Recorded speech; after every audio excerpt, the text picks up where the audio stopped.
Hey guys, it's just on the case. Y'all know I'm always in the case, so it is late. Yes, I did a video earlier. My curls, I have combed them out. I have my I Love to Sleep shirt on. I just cooked and everything. I basically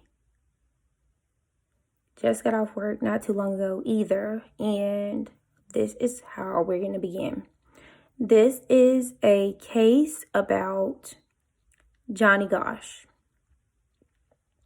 And I know a lot of you have heard this case, but you guys don't know how long I have been trying to do this story. Like, when I was a little bit younger, I'm 32, I wanted to do this story.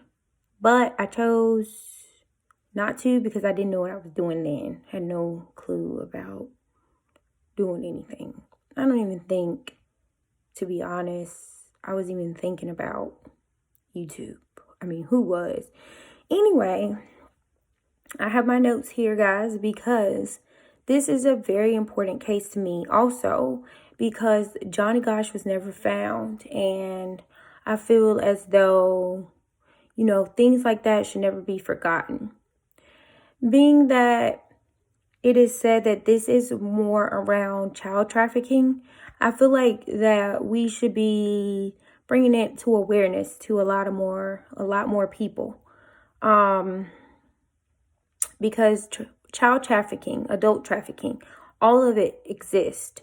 And there are people who are trying to make programs and do things about the child trafficking and adult trafficking and people just getting snatched.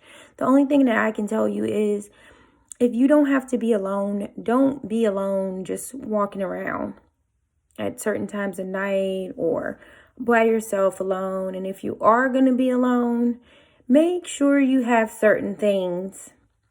And I'm not going to discuss those certain things to protect yourself. And sometimes you do have to go above and beyond because people are just ridiculous. And it is sad that we have to do things like that, But it is actually what we have to do. With that being said, I am going to get into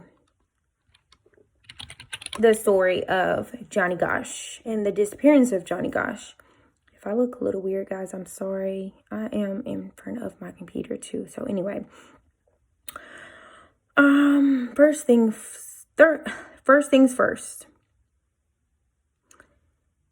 We don't know where Johnny Gosch is. We don't know if Johnny Gosch is alive or if he is deceased. So we must talk about this as if we don't know. Okay, there are a lot of conspiracies and a lot of different things going on with this case, and we will go over those. Matter of fact, this is probably part 1 because I need to really show my interest in this case. It is now 2020. This case happened sometime in the 1980s. And it is sad. We don't have any updates on Johnny, which still does not give us the right to say he's dead or alive. We don't know. Do I think he's alive? In my opinion, people will say, you're a conspiracy theorist. I'm not.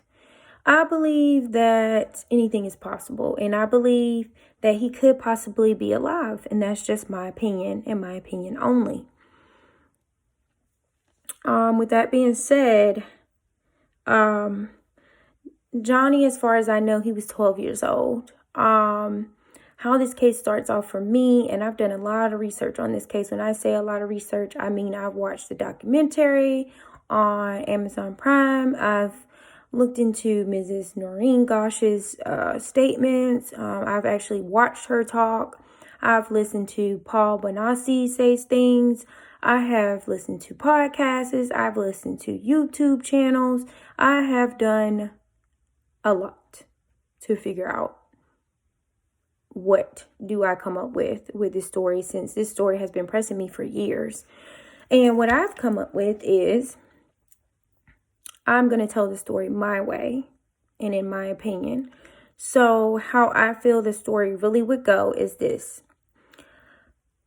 Johnny Gosch was an affectionate 12-year-old. He did stuff that 12-year-olds like to do. Johnny had asked his mom and dad, Mr. Gosch and Noreen Gosch, if he could start selling newspapers so that he could get a dirt bike. And the Gosches agreed because he wanted to pay for the dirt bike. He wanted to show, I guess, responsibility, and he also wanted the dirt bike, so he wanted to earn the extra money to get it, and they told him that was fine.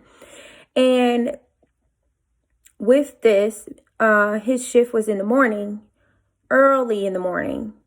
And so because it was so early, the Gosches, one of them, between Mrs. and Mr. Gosch, they would normally, go with Johnny to make sure that, a parent accompanied him with the newspapers because it was early. He was only 12. So I have a 12-year-old. I can understand that completely. I understand that, you just don't feel comfortable letting your 12-year-old just out there. Some parents, they're okay with it. I'm not. I'm one of the parents, and so is his father. We don't know. So with that being said, like I said, they would accompany him to, his little newspaper job in the morning and help him with the papers. One particular day, his brother had a game. This is his oldest brother, and the family was going to the game together. Mind you, Mrs. Gosch had been married before, and he actually had two siblings from her previous marriage that were his brother and sister. And Johnny basically was going with his mother to the game event that his big brother had. Now, I'm going to take you back a little bit before Johnny was born. His mother actually was married to someone else. And there was a tornado or hurricane that came through. And her husband, before Mr. Gosch, had cancer. When this storm came through, it tore up a lot of things. It was a very bad storm. And Mrs. Gosch was looking for her kids. She could not find them. Mrs. Gosch, finally, when everything calms down, she finds her kids laid down in, I think, the pavement or the ditch. And when it starts to rain, she realizes that her kids are still alive, and thank God nothing happened to them. So after this storm, her husband succumbed to his cancer and he died, which is very sad. And Mrs. Gosch remarries. Now, mind you, this woman has already been through a terrible time. She could have lost her kids, and she didn't lose them, but she lost her husband. So you have a storm where she could have lost her kids, and then her husband succumbs to his cancer and he dies. So Mrs. Gosch is already going through and already has been through a lot. So after her husband dies, she remarries and she meets Mr. Gosch because her friends think, hey, you need to go ahead and move on. We have somebody for you to meet. And when she was ready, she met Mr. Gosch and they hit it off, and then comes Johnny. So I just wanted to give you that backstory a little bit so you can see, where the other kids come from and how Johnny's family was made and what Miss Gosch went through before Johnny was even born. And it's going to play a big part in all of this at the end. of that story, because there are some things that were being said about Miss Gosch that I think should not have never ever came out of anyone's mouth about a mother with a missing child that has already been through so much. So with that being said, getting back to the story, so they attend the game of the older brother, and he's playing and they're watching, and Johnny is with his parents, sitting with his parents. Johnny asks his parents, can he go get some popcorn? And they say, sure. Johnny gets up to go get popcorn.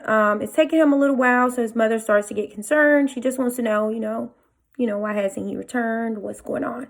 So when she goes to look for him, she finds Johnny talking to a police officer. Except the only problem was the police officer was talking to Johnny under the bleachers. So just imagine some bleachers and Johnny and a police officer under the bleachers talking. To me, that we need a hold right there. That is weird. As a police officer, you're supposed to be professional. Why are you under the bleachers talking to a 12-year-old when you should be wondering where his parents are and, making it where, you would look right in front of his parents, at least, talking to him, at least look like responsible and look professional in front of his parents. So Mrs. Gosch does find that odd, and I sure did too. And to me, that plays a big part in this whole thing. I'm saying in my opinion. Why would my son be under the bleachers talking to a police officer who's probably on duty? Why are you not talking to my child where I can see you? Why are you under the bleachers like you're sneaking talking to him? And what the conversation is about, we would never know. So with that being said,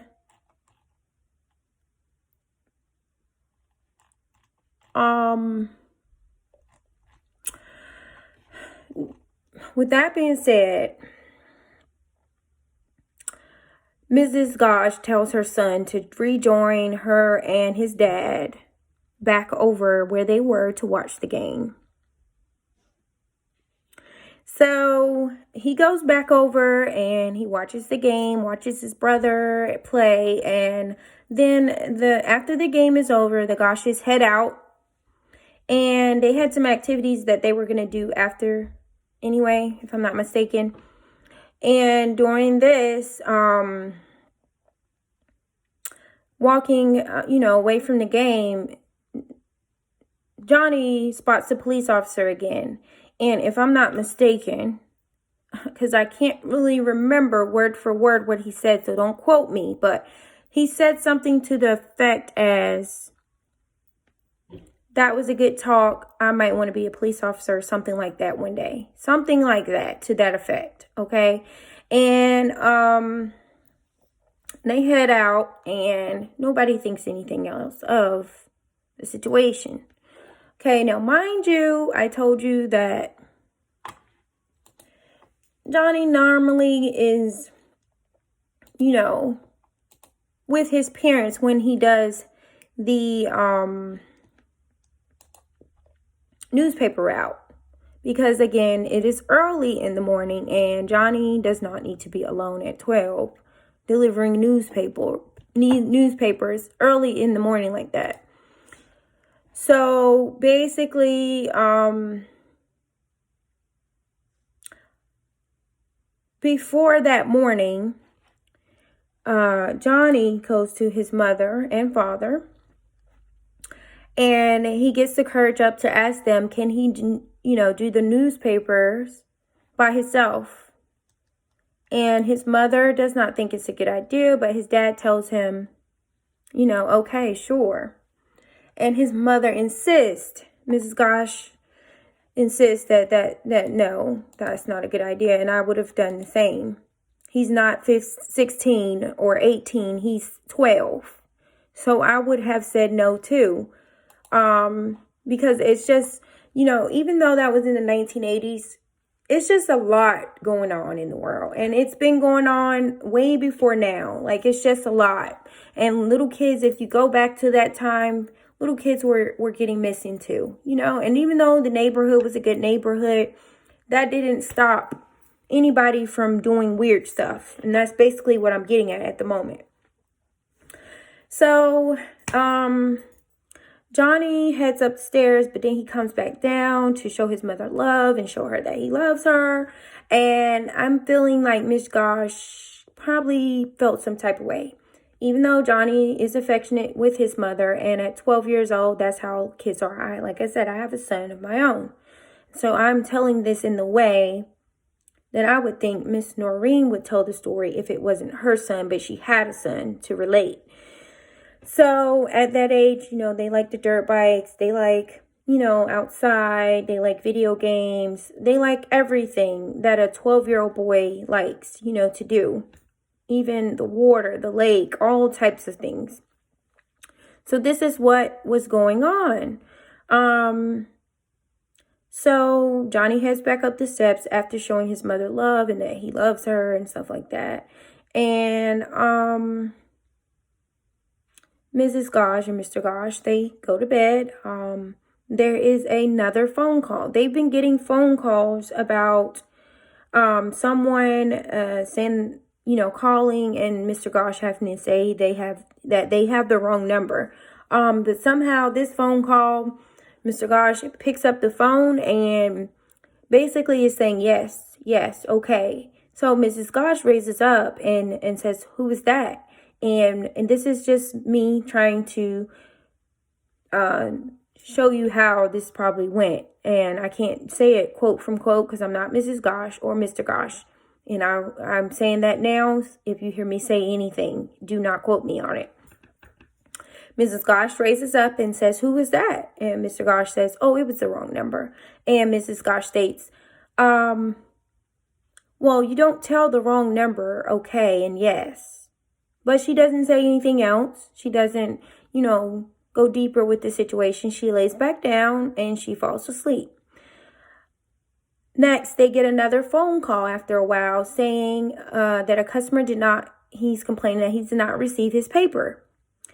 And so Mr. Gosch tells Mrs. Gosch that he will go, and they check in Johnny's room and think maybe he overslept. Well, they go in there. Johnny's not in there because Johnny did not wake up his parents to go, you know, on the newspaper route with him. He initially wanted to go by himself anyway. And I am not blaming his dad, but him knowing that Johnny wanted to go by himself, me as a parent, I would have watched my child, because you've already asked me to go on a newspaper route by yourself, knowing that we normally go with you, one of us. I would probably ask him, you know, check in on him and make sure that I'm up early in the morning so I can do this route with him, so he doesn't think it's just okay to sneak out or just go by yourself, you know. And I'm not saying anything bad, anything wrong. I'm just trying to show you what actually happened. So Mr. Gosch sees that he's not there, and so Mr. Gosch tells Mrs. Gosch that he's going to go and locate Johnny. And maybe he's behind or something. You know, I don't know what was really said, but kind of something to that effect. So he goes and he looks for Johnny. He's walking and he finally stumbles across Johnny's wagon. In Johnny's wagon are the newspapers that he was supposed to deliver that day. However, the newspapers are there, and if I'm not mistaken, they have not been cut. And when I say cut, you know, when you get newspapers, because actually my first job was Washington, D.C.'s, selling newspapers at the subway. So I know what it takes. You have a stack of newspapers. You have to get sometimes they wear like this ring and it has a hook on it, and it cuts that little elastic part that's plastic. It cuts that off so that you will be able to divide the newspapers, or, you know, put them either in the box or, you know, deliver them. And it hadn't been cut, if I'm not mistaken. And the dog, their little cute dog, was still hooked to the wagon. But there was no Johnny. Johnny was not there. So at this point, they're trying to figure out where Johnny is. Now, I'm going to leave it right there because I told you this is part 1 of the Johnny Gosch story. And I am doing this my way because I don't think that I need to rush on this case. Like, honestly, there is a lot to this case. And the type of person I am, because I have read so much on this case and it's just so much information that I need to provide, I'm going to take my time because that's the type of person I am. And because this is one of the cases that I really, really, really wanted to do. Just now getting, the mindset to actually do it, because I know how important it is when there's a kid missing. Even though Johnny has been like 30 or more years, Johnny is an adult now, wherever he is and however he is.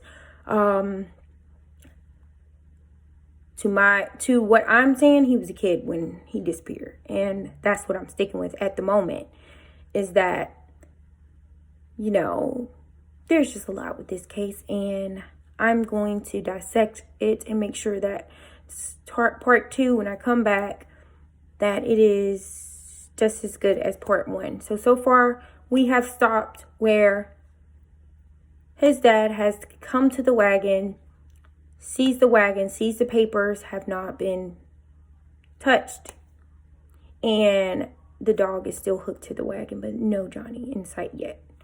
So, with that being said, it's just on the case, and you guys know I'm always on the